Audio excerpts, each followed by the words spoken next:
I've always thought of food delivery as pretty straightforward. You pick up the order, you follow the app, you drop it off, and you move on to the next. No surprises, no fuss. I've been driving for DoorDash for over a year now, mostly working nights because I like the quiet. People always ask if it's risky, especially as a woman working late hours, but until that night in Vancouver, I'd never really had a reason to be scared. It was a little after midnight when the order came in. A late-night delivery to an apartment complex just off Commercial Drive. Nothing unusual.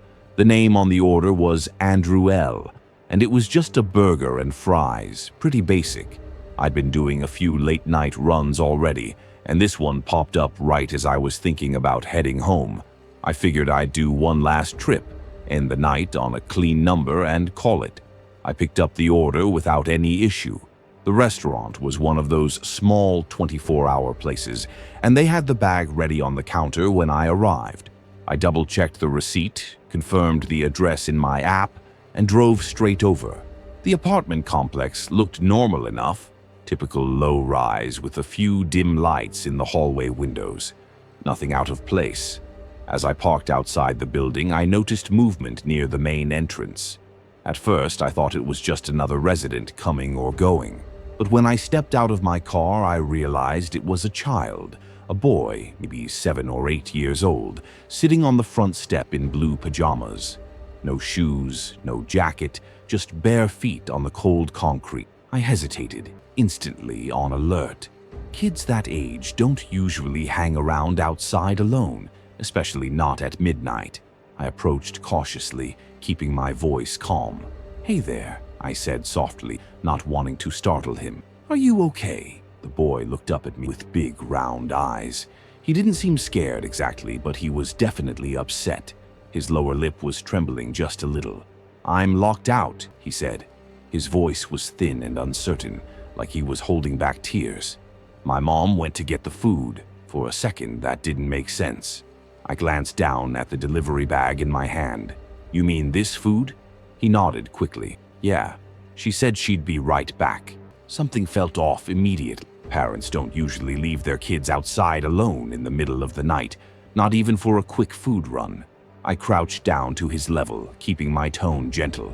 "What's your mom's name?" He hesitated. "Rebecca." I checked the order slip again. The name said Andrew L., not Rebecca. My stomach tightened a bit. "Are you sure this is your address?" I asked, pointing toward the building. He nodded again. "Number 12, he said, and this time he sounded more certain. I stood up and looked at the directory by the door. Apartment 12 was listed under a name I didn't recognize. M. Patel. Not Rebecca. Not Andrew L. None of it was lining up. I was torn between two instincts. One was to call someone immediately, 911 or building security, anyone official. The other was to try and figure out what was going on before escalating. I didn't want to scare the kid. It was just a misunderstanding. Maybe his mom had borrowed someone else's account for the delivery. Maybe they were visiting someone in the building. Maybe. My brain kept throwing out explanations, but none of them really sat right. I made a quick decision. "Okay, buddy, let's stay right here for a second," I told him. "I'm going to call the number on the order. See if we can find your mom." I stepped a few away, him in sight, and dialed the contact number linked to the delivery. It rang twice, then went straight to voicemail. No message, just the automated recording. My nerves prickled. I tried again, same result. I didn't want to show it, but I felt a rising unease curling in my chest. I'd had people miss calls before, sure, but something about this felt wrong on a level I couldn't quite explain. I went back to the boy. "Listen," I said carefully, "I couldn't get through to your mom's phone. Do you know her number? Or maybe your dad's?" He shook his head, looking down at his bare feet. "She took her phone with her," he said. My heart sank a little. "Okay," I replied, keeping my voice steady. "That's okay. Do you remember which way she went?" He pointed vaguely down the block toward the corner where the streetlights flickered over empty sidewalks. I considered my options fast. I couldn't leave him alone, not like this. I couldn't just drive off and pretend it wasn't my problem, but I also didn't want to walk away from my car with a child in tow in the middle of the night. I decided to call non-emergency police. They'd know what to do. While I waited for the operator, I kept talking to the boy, asking simple questions to keep him calm. His name was Sam. He wasn't sure how long he'd been outside. He thought maybe 20 minutes, but it was hard to tell. He didn't know the building manager's name, and he said they'd just moved in a few weeks ago. I gave all this information to the dispatcher once I got through. They told me to stay put and that an officer would be there soon. I felt a small wave of relief just hearing it. Help was on the way. Minutes crawled by slowly. I kept checking the street, hoping to see someone, anyone, coming back for the child. But the sidewalks stayed empty, the windows dark. No one showed. Then, just as the distant sound of sirens reached my ears, I saw movement at the far end of the block. A figure stepping out from between two parked cars, walking toward us at a casual pace. For a second, I thought maybe it was the mother. But as the person got closer, my heart sank again. It was a man, mid-30s maybe, wearing a gray hoodie pulled low over his forehead. His eyes flicked toward me, then to the boy, and then back to me. There was no recognition in his face, no relief, no panic, just a flat, unreadable stare. "Hey," I called out cautiously. "Are you here for this boy?" The man didn't answer. He kept walking, not fast, not slow, just steady, purposeful. My instincts screamed at me to keep my distance. Before he could get too close, a squad car turned the corner, lights flashing. The man's eyes widened, and without a word, he turned and bolted back the way he came, disappearing into the shadows between the cars. Two officers jumped out of the vehicle immediately. I flagged them down, quickly explaining what had just happened.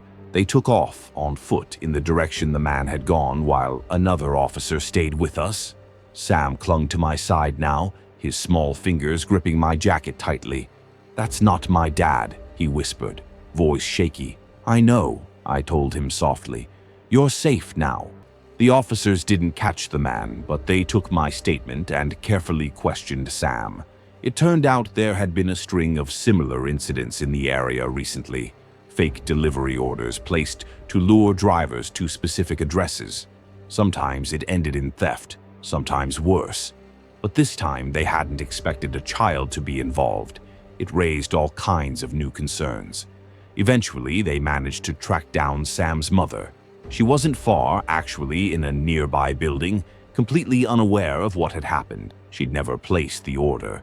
Her account had been compromised somehow, used to stage the fake delivery. When she arrived at the scene, she scooped Sam into her arms, holding him so tightly I thought she might never let go. The relief on her face was indescribable, and I could see she was shaking as she thanked me over and over. The officers took it from there, making sure they got all the details, and I gave my final statement before they let me go. As I drove home that night, my hands trembled on the wheel. The reality of what had nearly happened hit me harder with every mile. If I'd been distracted, if I hadn't trusted my gut, if I'd left him there even for a moment, the thought was unbearable. That night changed how I see this job. It's not just about food, it's about people. Real people with real lives who sometimes end up in situations they never should have been in. And maybe, just maybe, if we pay attention, we can make a difference. I still drive for DoorDash, still take the night shifts, but now I watch more closely. I listen to my instincts, no matter how small the warning signs. Because that night taught me something I'll never forget. Sometimes you're the only person standing between someone and danger, and you have to choose to stand. Story number 2. I still remember every second of that night like it happened just yesterday, even though it's been decades now. It was the fall of 1983, and I was just 23 years old, working as a part-time delivery driver for a small barbecue joint in Houston. Back then, delivery services weren't as organized as they are now. It was mostly family-run places like ours trying to offer something extra to bring in more customers. I liked the job well enough. It paid better than pumping gas, and at least I wasn't stuck behind a counter all day.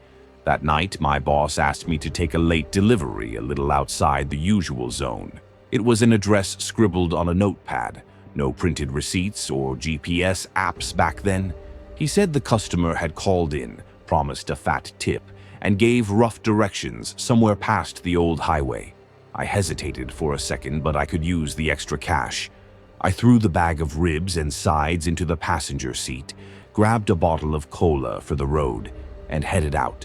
The streets got emptier the farther I drove. I kept checking the directions, trying to follow them to the letter, but it didn't feel right. After about 40 minutes, I realized I must have missed a turn because the landmarks he mentioned weren't lining up.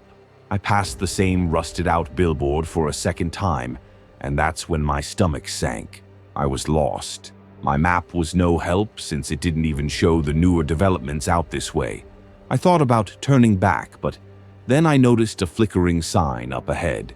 It was an old gas station, the kind you'd think had been abandoned years ago.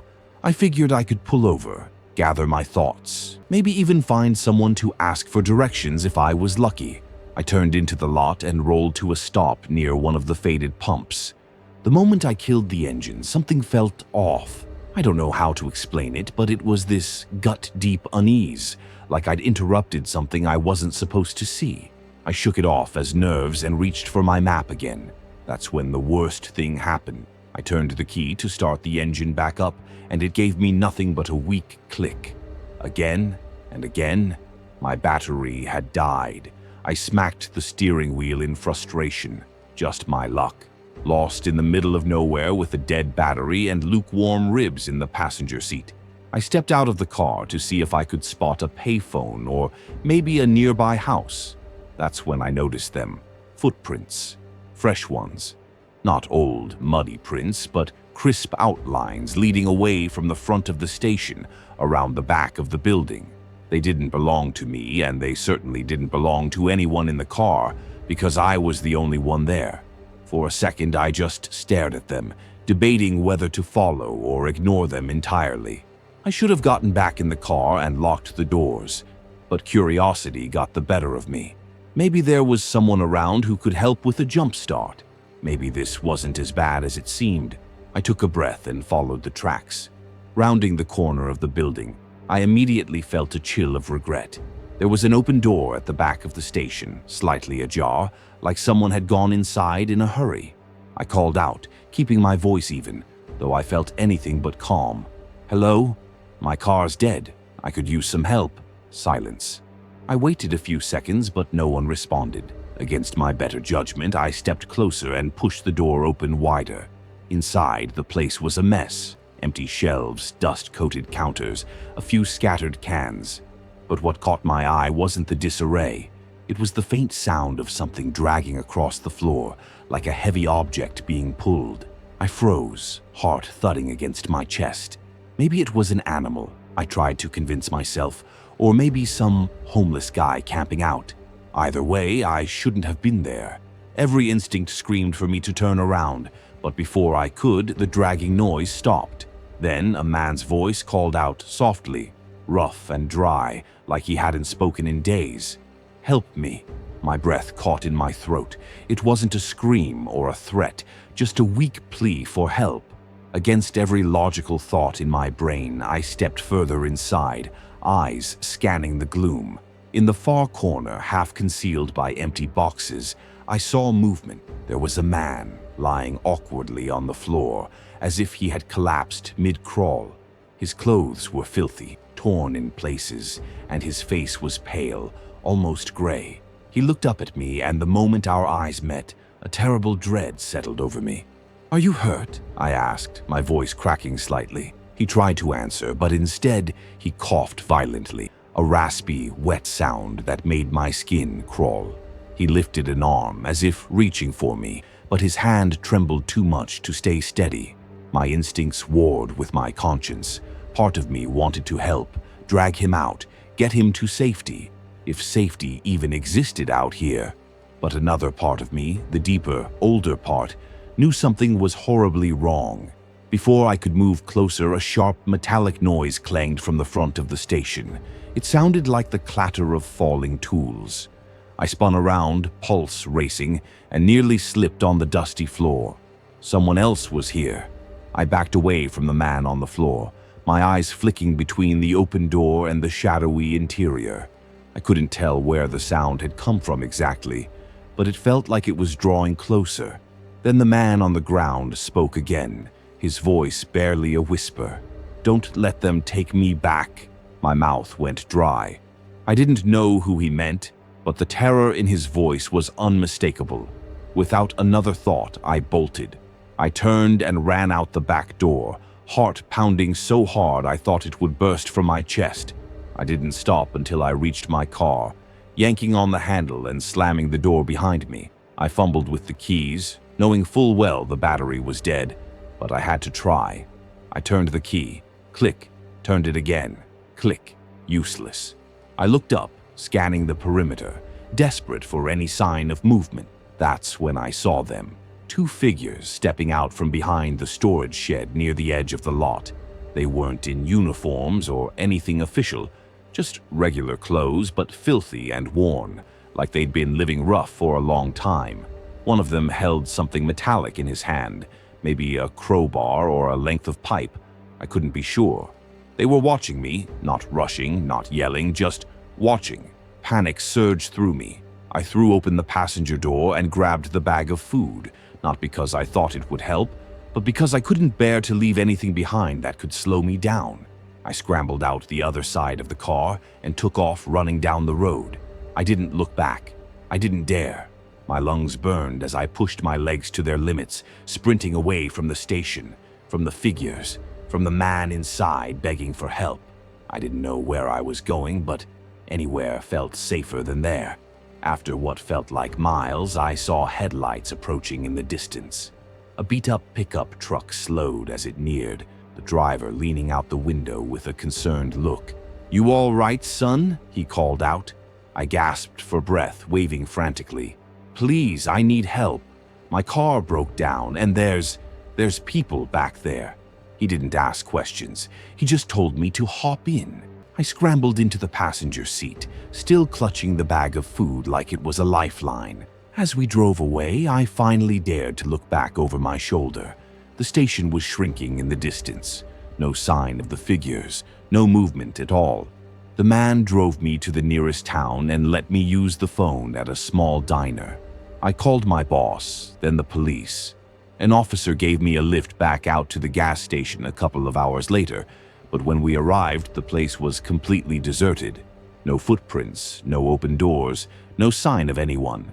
My car was still there, but the battery had mysteriously come back to life. The officer jumped it without a problem, and I drove back to town in a daze. The police said the station had been abandoned for years, long before I started working deliveries. They chalked it up to stress and an overactive imagination, but I know what I saw. I know what I heard. To this day, I avoid that stretch of highway.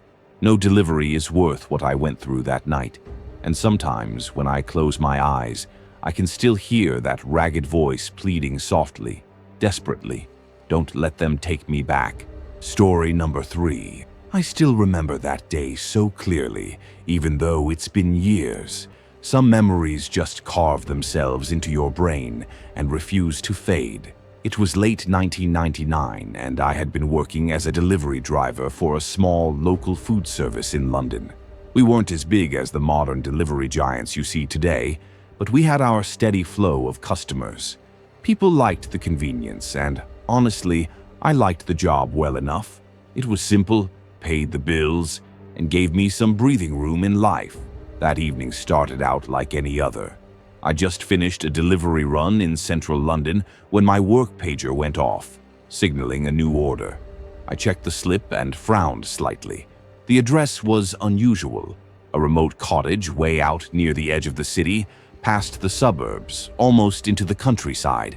It wasn't typical for us to get orders that far out, but every now and then, someone from those rural spots would call in. Maybe it was for an elderly person who didn't drive. That wasn't uncommon. The order was basic, just a few simple dishes, nothing fancy. No special requests, no delivery notes. Just a standard order, prepaid over the phone by card. Honestly, nothing about it raised alarms at the time. I just thought it was a bit out of the way and maybe I could get it done quickly before my shift ended. I drove out there, and as I got closer, the houses grew sparser until I found myself at the end of a narrow lane.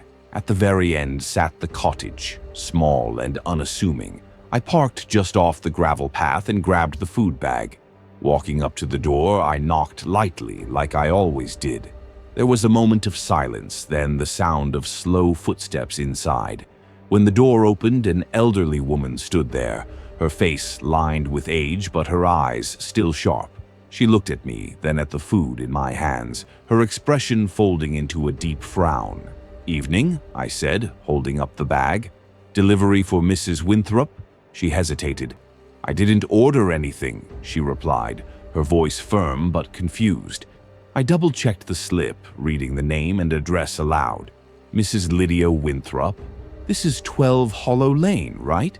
She nodded slowly, eyes narrowing.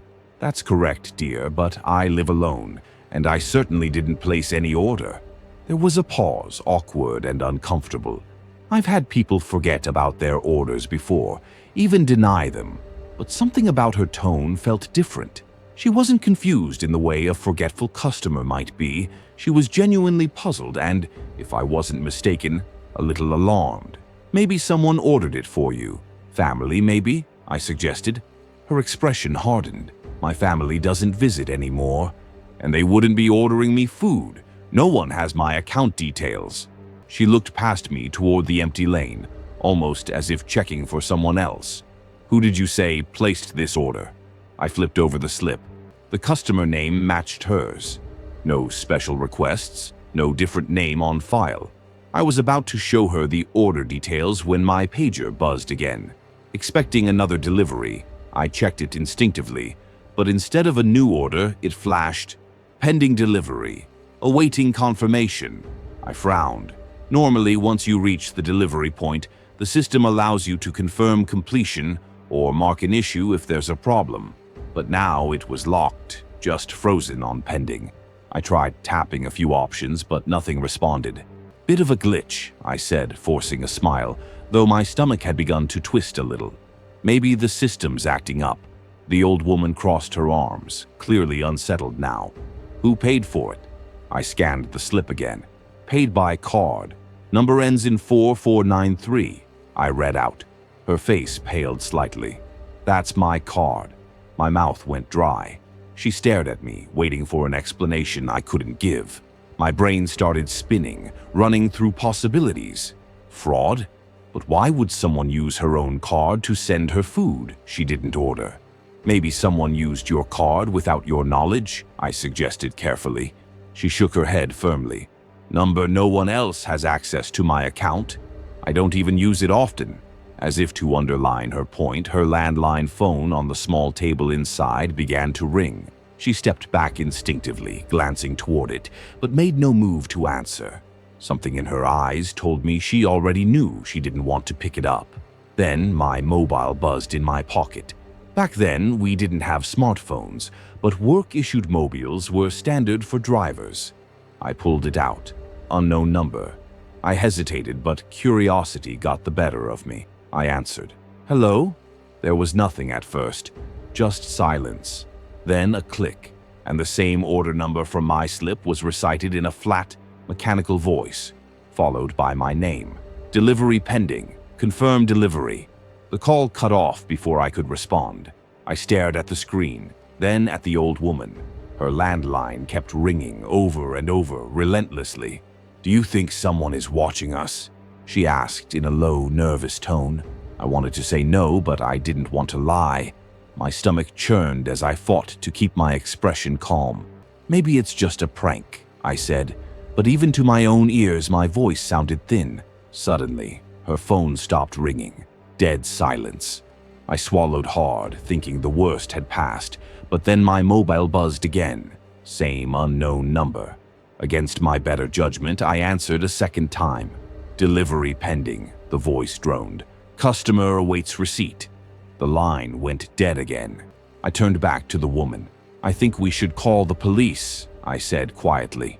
She nodded, reaching for the landline, but as soon as she picked it up, she froze. "No dial tone," she whispered. My chest tightened. I pulled out my mobile again. Tried to dial emergency services, but the screen froze on the same pending delivery message, looping endlessly. At that moment, I heard it, a soft creak from around the side of the house. Not loud, but distinct enough. My heart jumped into my throat. I motioned for her to stay behind me and stepped carefully toward the door frame, peering out toward the side garden. Nothing visible. I strained my ears, but all I could hear now was my own pulse. "Stay inside," I told her. "Lock the door behind me." I stepped out, keeping my mobile in my hand like it could somehow protect me. I moved cautiously around the house, scanning every inch, but the garden was empty. I checked the drive. No other cars. No sign of anyone. Just as I was about to head back, my mobile buzzed again. I answered without thinking. "Delivery pending," the voice repeated. Only this time it added something new. "Recipient confirmed. Item awaiting collection." My skin crawled. My eyes shot to the food bag still sitting on the doorstep. With dread pooling in my stomach, I stepped closer and noticed, for the first time, that the order slip pinned to the bag had something written on the back, scrawled in shaky handwriting, not printed. "Leave at the door." The old woman didn't write that. She was as confused as I was.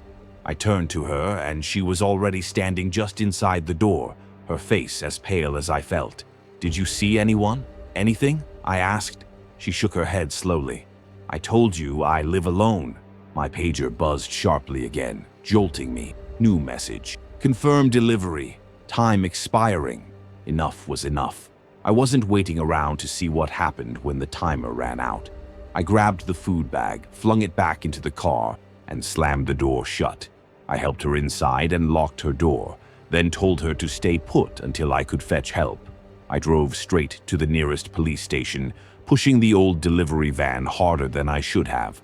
I explained everything in detail, from the mysterious order to the calls and the messages. They took it seriously, to my relief, and sent officers out to check on her. The police later confirmed something that chilled me to the bone. They traced the order's payment. It was indeed her card, but the transaction happened at a petrol station hours before the order was placed. Her card had been reported stolen earlier that morning. Even worse, they discovered the old woman's cottage had been the site of a break-in just 2 days prior.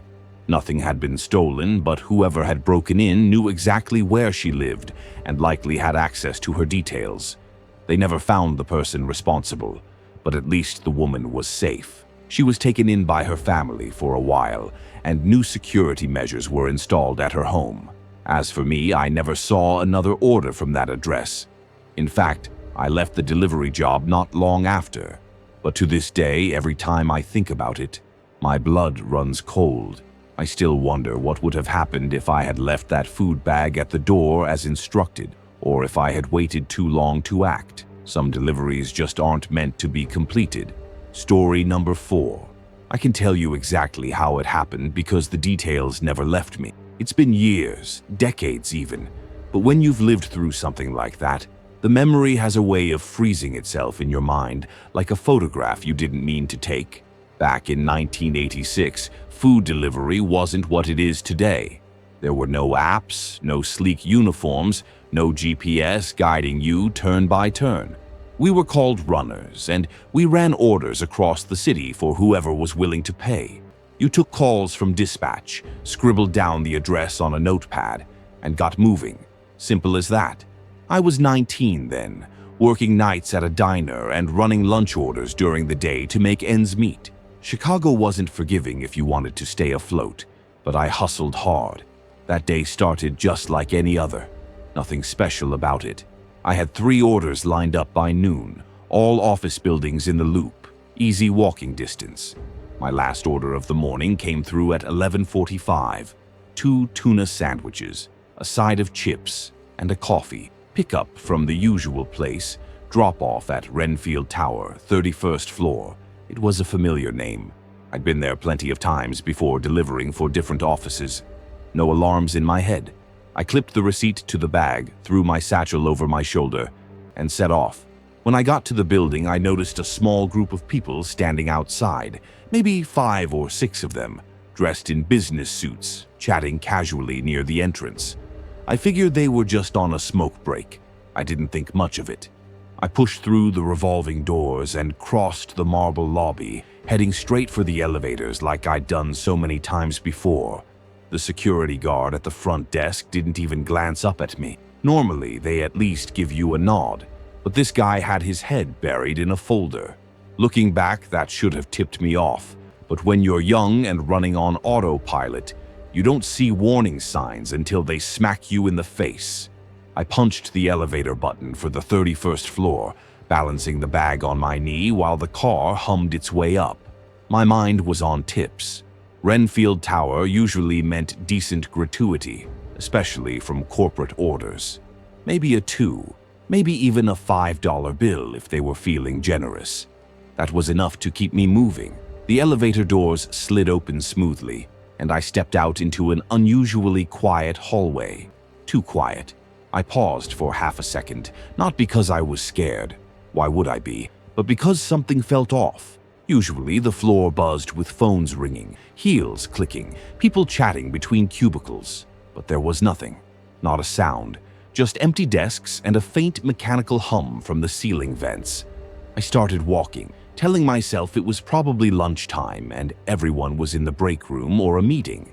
But as I passed one vacant cubicle after another, my gut started whispering that something wasn't right. I glanced at the office doors, all of them closed, no light spilling out from beneath the frames. The air felt heavy, like it wasn't moving properly, and though I didn't want to admit it yet, there was this faint smell lingering in the background, like something metallic, sharp, chemical almost. My pace slowed as I reached the suite number written on my receipt, Suite 3114. The door was closed, but there was no "out for lunch" sign or anything like that. I gave it a polite knock. No answer. Another knock, a bit firmer this time. Still nothing. I tried the handle. It turned easily in my hand and the door swung open to reveal an empty office. Desks sat in perfect order, chairs pushed in, papers neatly stacked. Coffee cups rested on coasters, but the liquid inside them had gone cold. I stepped inside cautiously, holding the delivery bag like a shield even though I knew it was useless if anything bad was about to happen. "Hello?" I called out, my voice sounding too loud in the dead silence. No response. Then I heard it, a faint hiss, barely noticeable, coming from the far side of the room near the ventilation grates. I froze. My chest tightened as I realized the metallic smell I'd picked up earlier was stronger now, unmistakable. I'd worked a part-time cleaning job the previous summer, and I knew what a gas leak smelled like. Suddenly everything connected at once. The quiet floors, the absent employees, the small cluster of people outside the building, the disinterested security guard probably told to keep people from re-entering but not briefed properly to check stragglers like me. I felt a chill run down my spine. I was standing in the middle of a floor that had been evacuated. My first instinct was to get out of there as fast as possible. I spun on my heel and bolted for the hallway, clutching the delivery bag like it weighed 100 pounds. My pulse pounded in my ears as I ran back toward the elevator. I jabbed the button repeatedly, but the elevator wasn't responding. Either someone had disabled it as a precaution, or it had defaulted to emergency mode. Panic clawed at the edges of my mind, but I forced myself to stay focused. I remembered the stairwell, fire exit at the far end of the corridor. I sprinted for it, yanking open the heavy door and rushing down the first flight of steps, taking them two at a time. My legs burned, my breath came fast and shallow, but I didn't dare slow down. I cleared 10 floors before I let myself stop for half a second to catch my breath. That's when I heard voices from below. Faint but distinct. I called out, my throat raw. "Hey, up here!" A few seconds later, a firefighter appeared around the corner of the stairwell, his helmet beam sweeping across the steps until it landed on me. Relief flooded through my body. "Stay where you are," he shouted. "We've got you." 2 more firefighters followed him up. They reached me fast, checked me over to make sure I wasn't dizzy or lightheaded, then guided me down the remaining flights. I could barely process their questions. My mind was spinning too fast, replaying every stupid step I'd taken to end up in that situation. When we reached the ground floor, the lobby was buzzing with emergency personnel. Fire trucks and ambulances clustered at the curb, lights flashing, radios crackling. One paramedic took me aside, checked my vitals, asked if I'd noticed any symptoms: nausea, headaches, disorientation. I was lucky. I'd only been exposed for a few minutes. Any longer, and the story might have ended very differently. As I sat on the curb outside the building, sipping water from a plastic bottle someone handed me, the reality of it sank in. The office I was delivering to had placed their lunch order before the evacuation notice came through. The building's internal systems hadn't updated fast enough to flag the danger to outside contractors like me. I had walked straight into a hazard zone because I was too focused on finishing my route, too eager to collect a tip. I watched as the emergency crews continued their work, ventilating the building, checking meters, clearing each floor one by one. Eventually, a fire marshal came over to give me an update. The gas leak had originated from a faulty line in the basement maintenance area. Small at first, but enough to trigger evacuation protocols. Thankfully, no one was seriously hurt, and because the evacuation happened swiftly, the situation had been contained before it turned deadly. Before I left, one of the firefighters patted my shoulder and said, "You got out just in time, kid. Trust me." I never forgot that. Afterward, I changed the way I worked. No more rushing through jobs without thinking. I made it a point to always trust my instincts, to slow down when something felt off, to ask questions before stepping into unfamiliar situations. I shared my story with other runners, warning them not to take routine for granted, not to let their hustle override their common sense. It's been a long time since that day, but even now, whenever I pass by Renfield Tower, my chest tightens a little, not out of fear, but out of respect for how close I came to making a fatal mistake, and how lucky I was to get a second chance to learn from it. And that's why, to this day, I still believe the biggest dangers aren't always the ones you see coming. Sometimes they're the ones waiting quietly behind an office door where you least expect them. Story number 5. I always thought of delivery work as boring but safe. DoorDash wasn't exactly the career of my dreams, but it paid the bills. And as someone who transitioned a couple of years ago, I appreciated the freedom of working on my own schedule without having to explain myself to coworkers every day. I had done hundreds of deliveries, especially late-night runs. Honestly, those were my favorite. Less traffic, quicker routes, and most customers were polite because they just wanted their food, no small talk. But what happened that night in Sydney's northern suburbs will haunt me for the rest of my life. It started with a ping on my app around 10:30 at night. It was a pretty standard order, just burgers and fries from a chain I'd been to dozens of times. Nothing unusual. The delivery location was a gated community I hadn't been to before, nestled a bit away from the main roads. I didn't think much of it, honestly. Rich people love their late-night cravings just like anyone else. The app gave me a name and a code to enter at the gate. It all seemed normal. When I pulled up, the place was quiet, a little too quiet for a community that size. But again, it was late, and I assumed people were in bed. I punched in the gate code, and the iron gate rolled open smoothly. I drove in, following the GPS through winding private streets lined with identical-looking villas. The house number was further in, near the back of the estate. As I got closer, I noticed there were no lights on in the house I was delivering to, which felt odd. But sometimes people don't leave porch lights on. Still, something nudged at my gut. I parked in the driveway and grabbed the bag of food from the passenger seat. I double-checked the name on the order, Blake R., and walked up to the front door. There was no doorbell, so I knocked firmly. No answer. I waited, then knocked again, a bit louder this time. Still nothing. I pulled out my phone to check if there were any delivery notes or messages, but there weren't.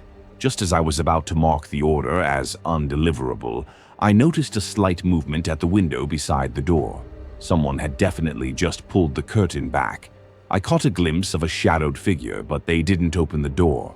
"Hey, it's your DoorDash delivery," I called out, my voice tight in my throat. No reply. I waited another few seconds before feeling that awkward pit in my stomach. I placed the bag gently on the doorstep, took a quick photo for proof of delivery, and turned to head back to my car. That's when I noticed something that stopped me dead in my tracks. Two black SUVs, lights off, were slowly creeping into the street from opposite ends. I froze, unsure if I should keep walking or stay put. Before I could make a decision, floodlights snapped on from both vehicles, blinding me for a second. Then doors flew open, and men in dark tactical gear came pouring out, weapons drawn and pointed directly at me. "Hands in the air, now!" one of them shouted with an authority that cut through every bone in my body. My breath caught in my chest as adrenaline flooded my veins. I raised my hands instinctively, too shocked to speak. My mind raced to figure out what the hell was happening. I'm just a delivery driver. What could they possibly want with me? "Step away from the vehicle," another voice barked. I did as I was told, feeling like my legs might give out beneath me. They rushed toward me, surrounded me, patted me down roughly, and yanked my phone from my pocket. I kept trying to say something, anything, but my throat felt dry like sandpaper. One of them finally addressed me directly, his eyes cold and unreadable. "Who are you? What are you doing here?" he demanded. I'm just delivering food," I stammered, barely recognizing my own voice. "DoorDash. Look at the app." He glanced at the phone but didn't seem convinced. They forced me to kneel on the pavement, and someone cuffed my wrists behind my back so tightly I winced. I wanted to explain, to scream that this was all a mistake, but no one was listening. They were focused entirely on the house. More vehicles arrived within minutes, and soon the entire street was swarming with officers. Some went door to door, while others set up floodlights and barricades. A negotiator with a loudspeaker started calling out toward the house, demanding the occupants come outside peacefully. That's when it finally hit me. They thought I was involved in whatever was happening inside. The realization sent a wave of dread through my chest, so intense it felt like I couldn't breathe. Time felt like it stretched forever. I sat there on the cold pavement, my knees throbbing, my arms aching in the cuffs. They left me kneeling beside my own car, completely exposed and humiliated. My mind kept looping through the situation, trying to piece together how I ended up here. Why did they think I was part of this? What was happening in that house? Had someone lured me here on purpose? Eventually, two officers came over and hauled me to my feet, dragging me toward one of the SUVs. They placed me in the back seat and shut the door, locking it tight behind me. Sitting there in the dark vehicle, I could hear snippets of their radio chatter. "Suspect confirmed inside," one voice crackled. "Hostage situation ongoing. Food delivery used as decoy." That single sentence made my blood run cold. So that's what this was. They thought I was part of some setup, delivering food to keep someone fed inside during a standoff. I shook my head, muttering under my breath, No, I'm just the driver." But it didn't matter what I knew. From their point of view, I was a suspect. After what felt like hours, though in reality it was probably less than one, the negotiator managed to coax a man out of the house, hands raised. He was a disheveled middle-aged guy, blood on his shirt, shaking all over. They tackled him immediately, cuffed him, and led him away. Moments later, officers entered the house and came out carrying a frightened woman and two small children. The scene made my stomach twist even tighter. It was clear now. I had been sent into the middle of an active domestic hostage crisis without knowing it. The order, the delivery, the gate code, it had all been part of the chaos inside that house. Maybe the hostage had placed the order, trying to sneak a message through. Or maybe the suspect had used the delivery as a stalling tactic, hoping to keep control of the situation longer. Either way, I was just the unlucky driver caught in the crossfire. Eventually, someone opened the SUV door and ordered me out. They removed my cuffs but kept a tight grip on my arm as they led me to a makeshift command post at the end of the street. An officer, older and clearly in charge, sat me down at a table. "All right," he said, his tone calmer now but still firm. "Tell me everything. From the moment you accepted the order." My mouth was dry, but I forced myself to speak. I walked him through every detail: the app notification, the pickup, the gate code, the unanswered knocks, the figure behind the curtain. He scribbled notes without interrupting, occasionally glancing at my DoorDash app history and verifying my account. By the time I finished, his posture had softened slightly. "Seems like you were just a pawn in this mess," he finally said, giving me a nod that felt like the first sign of relief all night.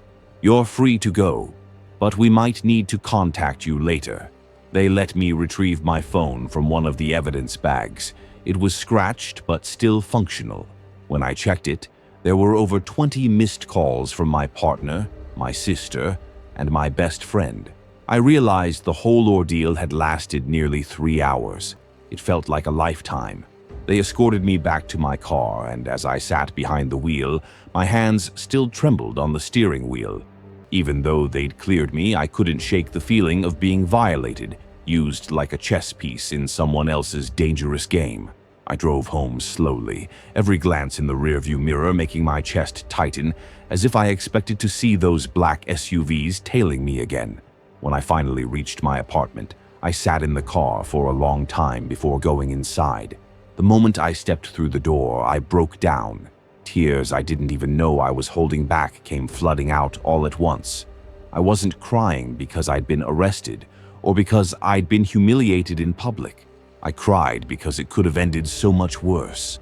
A single wrong move, a misinterpreted action, and I might not have made it home at all. Since that night, I've been more cautious about where and when I accept deliveries, especially to remote or gated locations.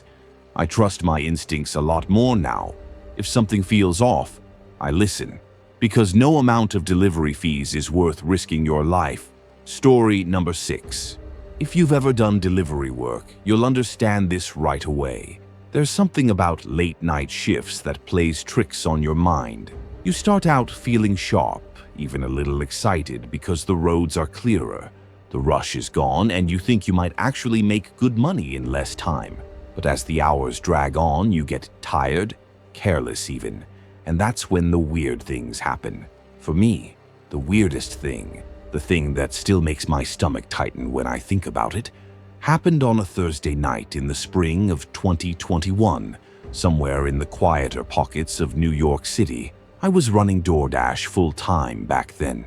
COVID had pushed me out of my bartending job, and driving was the only way to keep my bills paid. I'd gotten used to the long hours, bouncing between Brooklyn and Queens, sometimes slipping into Manhattan if I was feeling brave enough to handle the parking nightmare. That night, things were slow at first. After the dinner rush, the orders thinned out, and I figured I'd wrap up early. I remember checking my earnings around 11:30 p.m. and feeling a little disappointed. It wasn't terrible, but I was about $30 short of my daily goal. Right then, a notification popped up, a priority order with an $8 base pay and a $50 promised cash tip on delivery. 50. Not the biggest I'd ever heard of, but enough to jolt me back into gear. The delivery address wasn't too far off, somewhere in the southern edge of Queens, a bit industrial but not completely dead at night. The customer had also left a message in the app: "Tip in cash when you arrive. Appreciate the late run." I won't lie, that message made me grin. I thought, this is perfect. One run and I'll end the night on a high note. I accepted the order instantly and drove to pick up the food from a 24-hour diner that did late-night apps-only orders. Simple stuff: burger, fries, 2 sodas. I checked the receipt twice to make sure it all lined up, strapped the bag securely in my seat, and started the short drive to the drop-off point. The location was a little odd, to be honest. It was listed as a small auto repair warehouse, the kind of place that looks like it shuts down by 6 p.m. latest. But some places operate late, and I delivered to mechanics pulling overnight shifts before. No red flags yet, just a little off the usual route. When I pulled up, the building looked dark from the outside. But as I slowed down, I noticed a faint light inside, like someone had left a desk lamp on. I figured, okay, maybe they're in the back office. I parked right outside the roll-up gate, left my hazards flashing, and grabbed the bag. The app had no meet at door instructions, but I figured I'd knock anyway, just to be polite since they promised a good tip. I knocked twice on the metal door and waited. No answer. I knocked again, louder this time. Still nothing. A strange feeling nudged at me, but before I could second-guess myself, my phone buzzed. I checked the screen. Same customer, same order, messaging through the app. At the side door, I turned and walked around the building, to the right side where I spotted another door, slightly ajar. I paused there for a second, holding the bag in one hand, my phone in the other. Something didn't feel quite right, and I thought about just leaving the order at the front, snapping a photo and walking away. But then I thought about that cash tip. $50 is $50, especially when rent's late and you're living off ramen. So I pushed open the side door and stepped inside. The space wasn't what I expected. No mechanic's office, no tools, no workbenches. It was empty. Not stripped bare, but cluttered with old furniture, dusty boxes, and piles of discarded equipment that looked like they hadn't been touched in years. My chest tightened. I called out, "Delivery for Chris?" The name on the app. No answer. I took a step deeper into the room, and my foot crunched on some loose debris. I looked down and saw shredded cardboard scattered around. It felt wrong, like I'd walked into the wrong place entirely. Then another buzz from my phone. "Just inside, I'll grab the food. Thanks." Something in my gut screamed at me to get out, but I couldn't shake the thought that maybe this was still legit. I thought, maybe the guy's embarrassed to come outside. Maybe he's working solo and just doesn't want to shout across an echoing room. Still, I hesitated. I messaged back, standing by the side door. "Where exactly are you?" No reply. 10 seconds passed, then 20. I felt my heartbeat quicken. My eyes scanned the room and it hit me. If this was a legit delivery, why would the customer be communicating only through text, especially after I clearly called out loud? I turned to leave, ready to ditch the bag and go, when I heard a noise behind me. Not footsteps. Something lighter, like a brush against metal. I whipped around, my breath catching in my throat, but there was no one there. That was enough for me. I bolted for the side door, burst outside, and nearly collided with a man standing just beyond the threshold. He was in his 30s, tall, wearing a dark hoodie, and looking just as surprised to see me as I was to see him. For a brief second, I thought, this is the customer. But then he frowned, as if annoyed to see me coming out from the building. His eyes flicked to the bag in my hand. "You lost?" he asked, voice flat, no trace of friendliness. "I've got a delivery," I replied carefully. "For Chris." "Chris?" He shook his head. "There's no Chris here, man. Nobody here but me." "Are you with the shop?" I asked, already knowing the answer. "Number I rent the storage space around back," he said, still watching me like I was the intruder. My mouth went dry. I forced myself to nod, muttered a quick, "Sorry," and backed away toward my car. He kept his eyes on me the whole time, but didn't follow. I climbed into the driver's seat, locked the doors immediately, and stared at my phone. Still no reply from Chris. Then it hit me, the promised cash tip. The whole thing had been bait. I opened the app's delivery history, scrolled to the order details, and my stomach dropped when I saw the phone number was flagged as unable to verify. Worse, when I tapped to call, it rang once and went straight to a deadline. I ended the delivery as unable to complete, flagged it for support, and drove off without looking back. My heart was pounding so hard I could feel it in my throat. I didn't even care about the lost money at that point. I just kept driving, putting distance between me and that place, until I was back in the city streets, under familiar lights, surrounded by people again. The next day, I called DoorDash support to report the incident properly. To their credit, they took it seriously. I found out later that I wasn't the only driver who had been targeted by the same number. It was part of a scam where fake accounts would place small orders with big tip promises, lure drivers to isolated spots, and, in some cases, steal food, phones, or even rob the drivers outright. Some had their cars broken into while they were distracted inside buildings. I got lucky. If I'd gone any deeper into that warehouse, if I'd hesitated even a minute longer, who knows how it could have ended. DoorDash deactivated the account, and I heard the police were looking into it, though I never got any follow-up. After that night, I set stricter personal rules for myself. No late-night warehouse deliveries, no unusual locations without visible signs of activity, and no chasing cash tips that sound too good to be true, because they usually are. It shook me for a while, I won't lie. I almost quit driving altogether. But eventually I found my rhythm again, just a little wiser, a little more cautious. I still drive now and then, but I trust my instincts above everything else. And if you're ever tempted by a delivery that promises a big cash tip at some sketchy address in the middle of nowhere, let me give you this advice. Skip it. No matter how good it sounds, it's not worth it. I learned that the hard way. Story number 7. It started out like any other Saturday evening. Vancouver weekends were always good for DoorDash drivers like me.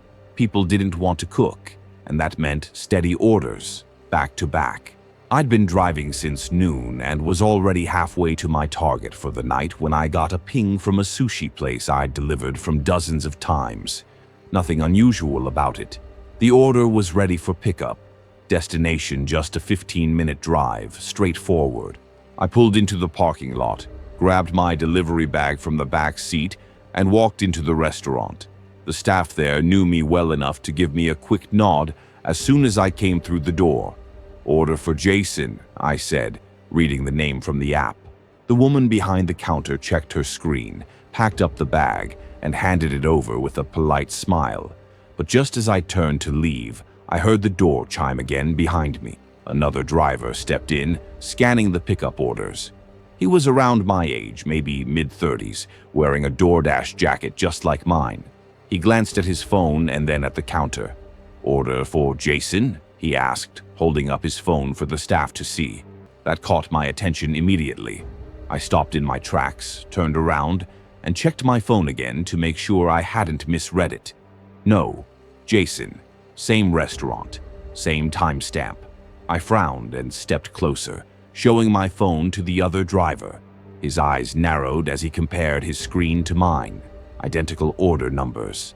"What the hell?" I muttered, more to myself than to him. The restaurant staff looked between us, clearly just as confused. The woman who had handed me the bag double-checked her screen, then shook her head. "We only have one order for Jason," she said carefully. The other driver, let's call him Mark for the sake of the story, looked frustrated. I got the notification though, same details. He wasn't wrong. His app showed the same thing as mine.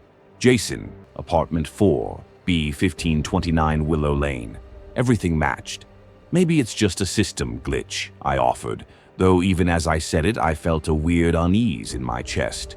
We'd both picked up duplicate orders before. It happens, but usually one is cancelled out by the system before you even get to the restaurant.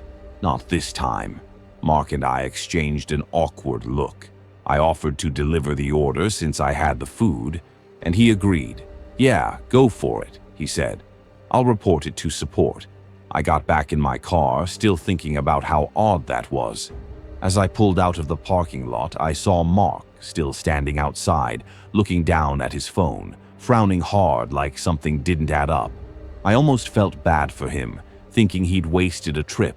If only I'd known what we were both getting pulled into. 15 minutes later, I pulled up to the address. It was an older apartment complex, nothing out of the ordinary. I double-checked the delivery instructions, which were surprisingly detailed. Leave at door, but knock twice first. That stuck out to me.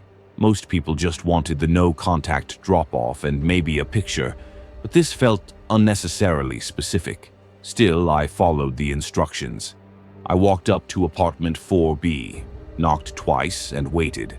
The door creaked open after a few seconds, and a man in his late 40s peered out. He looked tired, maybe a bit confused. "Sushi delivery for Jason," I said. The man furrowed his brow. "Jason." He repeated the name like it was foreign to him. "No one named Jason lives here." I double-checked my phone, feeling a flicker of embarrassment. This is 1529 Willow Lane, apartment 4B?" "That's right," he confirmed. "But I didn't order any food, and there's definitely no Jason here." For a second, I thought maybe it was a prank or someone sending food to the wrong place on purpose. It happens sometimes. But then, as I started to apologize and turn away, my phone buzzed with a new notification. New order. Delivery to Jason, apartment 4, B 1529 Willow Lane. Except this time, the name had changed. It now read, Delivery to Daniel. Same address, same instructions. Knock twice. I froze. My skin prickled with discomfort. I showed the screen to the man at the door. "Daniel, that your name?" He shook his head slowly, his frown deepening. "Number. And I don't know any Daniel either." Before I could respond, I heard footsteps behind me. Mark, the other driver, was coming up the walkway, holding a new delivery bag from a completely different restaurant. His face was pale. "You're not gonna believe this," he said, his voice tight. "I got a second order too. Different name, but same address, same weird instructions." He held up his phone, and sure enough, his app now read, Delivery to Sarah. Same apartment, same note to knock twice. The man at the door looked between us like we were playing some elaborate prank on him. "I didn't order anything," he insisted, stepping back inside and closing the door, though not all the way. Mark and I stood there for a moment, both trying to make sense of it. Then, as if the situation wasn't strange enough, my phone buzzed again. Another order. Delivery to Emily. Same place. "This is getting creepy," I said, my throat dry. "Yeah," Mark agreed, his voice just above a whisper. "Really creepy." We decided to step back toward our cars to figure this out, but just as we turned away, the apartment door swung open wider. "Are you sure this isn't some joke?" the man called out, holding a cordless phone in his hand. He sounded more nervous now, less annoyed. "You two keep showing up like this. Is this some kind of scam?" "We're just drivers," I answered honestly. "We got orders from our apps. That's all."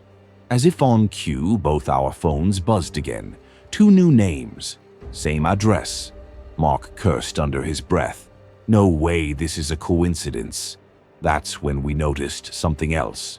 The timestamps on our orders were getting closer together, faster, like someone was frantically inputting orders at an accelerating pace. Mine read 8:41, 8:42, 8:42 again. Mark's was the same, like someone was watching and playing with us in real time. I called DoorDash support immediately, only to sit on hold longer than I was comfortable with. Mark did the same. The line rang and rang, but no one picked up on his end either. The man from the apartment stepped outside now, looking genuinely rattled. "Maybe we should call the police," he suggested. Before I could answer, a dark sedan pulled up at the far end of the lot. It idled there for a moment, headlights off. Mark and I both noticed it at the same time. "You expecting anyone?" I asked the man. He shook his head, eyes fixed on the car. The sedan door opened and a man stepped out, then another. They didn't say anything. They didn't have to. Something about their posture, the way they scanned the area without expression, made my stomach knot up tight. They were looking directly at us. "I think we need to go," I said, already backing away toward my car. Mark was right behind me. We weren't sure if it was connected, but it felt wrong. All of it felt wrong. Just as I reached for my door handle, my phone buzzed once more. Final delivery. Jason, apartment 4, B, knock 3 times. The change in instruction hit me like a punch to the chest. I looked at Mark. His phone had the same message. Without a word, we jumped into our cars. The dark sedan's headlights flicked on, and the engine revved. It started moving toward us, slow but deliberate. I didn't wait to find out what they wanted. I threw the van into reverse, swung it around, and gunned it out of the parking lot. In my rearview mirror, I saw Mark doing the same. Neither of us stopped driving until we were several blocks away. We parked side by side in a gas station lot, both of us breathing hard. I called support again, this time finally getting through to someone.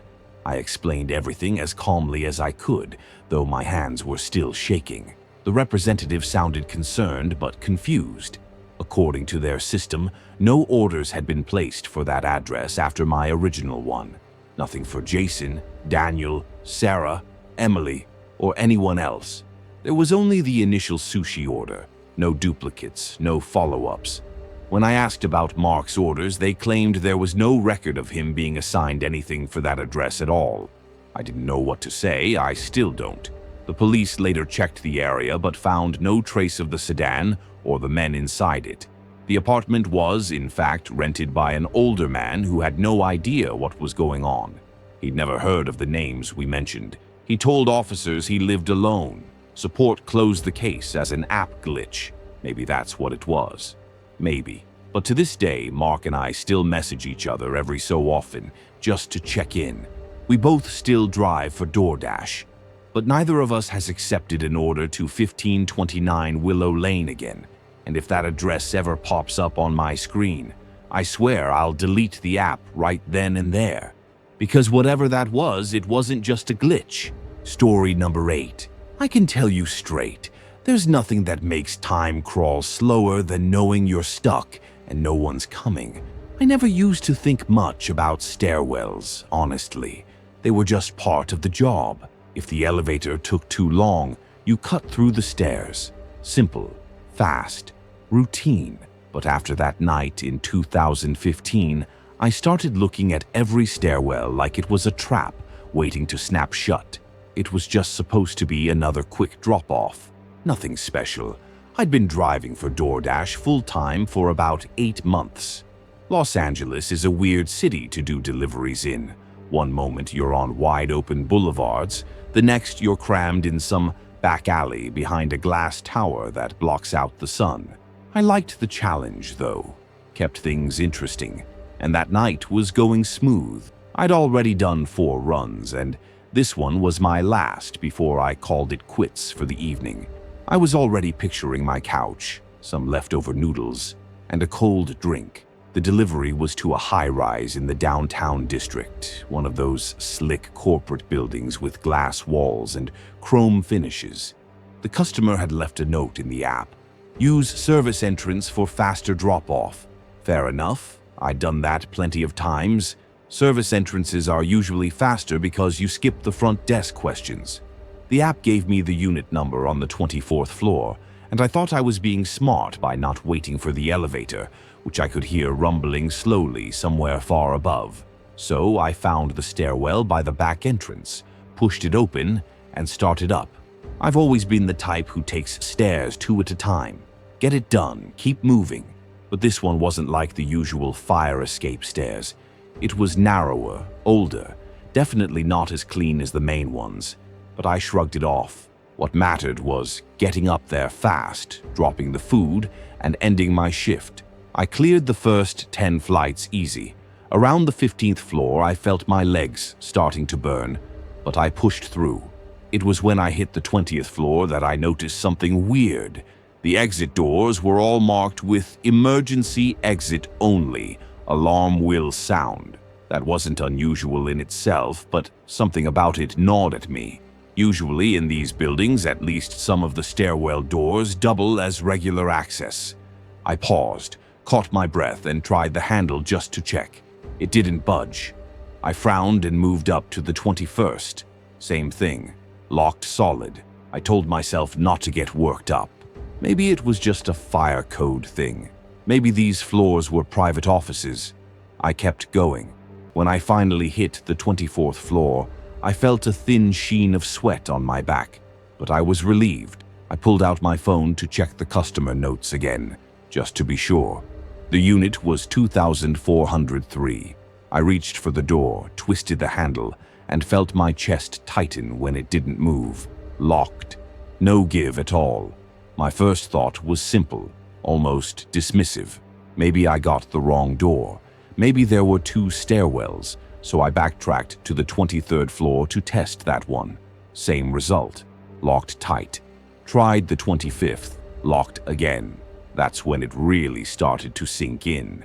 I was stuck between floors in a stairwell, with no way out.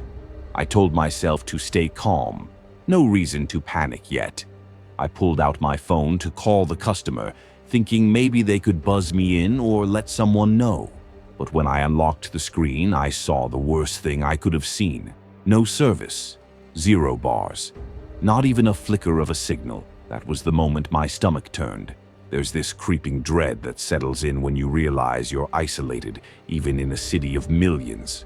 Surrounded by walls, out of reach, no one knowing where you are. My phone showed 23% battery left, which felt like a ticking clock, counting down my remaining connection to the outside world. I banged on the door at the 24th floor, hard, shouted, waited, nothing. Tried again at the 23rd, then the 25th, silence. I'm not proud of what came next, but it's the truth. My brain started spinning out. I kept moving between floors, testing doors, rattling handles like maybe the next one would magically open. Sweat was dripping from my forehead, partly from the climb, partly from rising panic. I was trapped in a concrete shaft, no windows, no signal, and no one even knew I was inside. The irony that I'd tried to save time by taking a shortcut wasn't lost on me. Minutes turned into something that felt like hours. I sat down on the steps around the 24th floor landing, trying to think straight. My pulse was thumping in my ears, and I forced myself to take deep breaths. I had to conserve my phone battery. I shut off every app, dimmed the screen to the lowest brightness, and decided to wait. Janitorial staff would come eventually, right? These buildings always have overnight cleaners. I don't know how long I sat there, staring at the thin seams between the door and the frame, as if it would open itself. Time in a situation like that isn't like normal time. It stretches, thins, becomes something you can't trust. My phone screen mocked me with 19%. I turned it off completely, hoping to preserve what little I had left for when it mattered. It must have been 2, maybe 3 hours when I finally heard something, faint echoes below. A cartwheel squeaking, a door clattering open somewhere deep in the lower floors. I scrambled to my feet and started banging on the stairwell door again, as loud as I could, yelling for help. My throat was dry from shouting, but I didn't stop. I kept slamming my fists until my knuckles ached. A voice answered, muffled through the door. "Hello?" Relief flooded through me so fast it felt like my legs were going to give out. "Yes," I shouted. "I'm stuck in the stairwell. The doors are locked." There was a pause, a moment where I worried the voice might walk away, but then I heard keys jangling, a heavy lock turning, and finally the door creaked open. A middle-aged janitor in a blue jumpsuit stood there, wide-eyed and surprised. "How'd you even get in here?" he asked, stepping back to let me through. I almost laughed, partly from relief, partly from the absurdity of the whole thing. "Took the service stairs to save time," I said. "Bad idea?" He shook his head and led me out into the hallway. I finally took a full breath. The hallway lights felt blinding after the dimness of the stairwell, but I didn't care. I was out, free. The janitor explained that the stairwell I'd used was part of an old maintenance passage that had been deactivated after a security upgrade months earlier. They'd installed locks on all floors to prevent unauthorized access, but apparently they hadn't blocked off the entry door at the ground level. Nobody had expected anyone to use it. When I told him about the lack of phone signal, he wasn't surprised. "Concrete and steel all around," he said. "Kills reception dead." I thanked him, probably more times than was necessary, and he walked me down to the lobby. The security guard at the front desk raised an eyebrow when I explained, but didn't say much. Maybe he'd heard crazier stories. I signed the incident log, and they offered to call someone for me, but I just wanted to get back to my car and go home. When I stepped outside, it felt like I'd crossed back into a different world. The city noise, the street lights, even the exhaust fumes from passing cars. It all felt strangely comforting. I climbed into my car, started the engine, and just sat there for a minute, letting the normal sounds of life seep back in. Later that night, I thought a lot about how things could have gone differently. What if the janitor hadn't come in that night? What if I'd drained my phone completely? Or worse, panicked so badly I hurt myself trying to force the doors open? It chilled me to think about it. After that, I changed how I worked. No more shortcuts through service passages. No more assumptions that stairwells were always a faster option. I started keeping a spare power bank in my delivery bag too, just in case. Little things that seem paranoid until you find yourself in a situation like that. Some of my friends laugh when I tell them this story. They say it's not really horror, not in the way people think about horror. But I disagree. Horror isn't always about ghosts or monsters or some masked figure in the dark. Sometimes it's just realizing you're completely alone, trapped in a place where no one knows you exist, and your only way out depends on luck and patience. I still deliver for DoorDash, though. Can't let one bad night keep you down. But every time I pass a stairwell door in an unfamiliar building, I feel my chest tighten just a little. I don't think that feeling will ever fully go away. And honestly, maybe that's a good thing. Story number 9. It was supposed to be my last delivery of the night. I remember looking at the clock on my dash and feeling a bit of relief seeing it was just past 9:30 p.m. A decent shift, a handful of orders, and this final delivery meant I could finally call it a day. I had already started thinking about what leftovers I'd heat up at home, maybe even catch a bit of that game I'd been following. Just routine thoughts. Nothing out of the ordinary. The app pinged, giving me the drop-off address. I read it quickly. 4742 South Bell Avenue. It wasn't too far, just a short detour from my usual zone. The order was a big one, 2 full bags of food. Someone had gone all out, probably dinner for a family or a small party. My mind drifted to guesses about the customer as I followed the GPS. The street was quiet when I pulled up. Rows of houses lined both sides and most windows were dark. I double-checked the address on my phone and matched it to the numbers on the mailbox. That's where things got blurry, but not in a way that made sense at the time. The house number was 4743. I stared at it, confused. The app said 4742, but there wasn't a 4742 on the mailbox or curb. My eyes scanned the nearby houses, and that's when I saw it. 4743, clear as day on the door in front of me. Assuming it had to be a typo in the system, and not wanting to waste time or call the customer at this hour, I figured I'd just knock and confirm. People make mistakes all the time with addresses. Maybe they clicked the wrong number while placing the order. I grabbed the bags and headed toward the door. As soon as I got close, I noticed the door was already cracked open, just a few inches. Enough to feel awkward, but not enough to scream, "Trouble," right away. I hesitated, but then lightly knocked on the frame and called out, "DoorDash delivery." For a second, there was nothing but silence. Then the door creaked further open, and a man stepped into view. My breath caught immediately. His shirt was soaked in deep red stains, and his left hand, still holding a kitchen towel, was smeared with what looked unmistakably like blood. For a split second, my brain tried to rationalize it. Maybe he had an accident in the kitchen, maybe it wasn't what it looked like. But the way he looked at me, wide-eyed and breathless, made my stomach knot. I stammered, "Hi, I've got your delivery." His eyes flicked to the bags in my hands. His mouth twitched like he was about to say something, and then he forced a smile that didn't reach his eyes. "Oh, yeah, right, the food." His voice cracked and his breathing was shallow, almost shaky. He pressed the towel harder against his side as if trying to hide something, but I could still see red seeping through. My heart was pounding in my chest.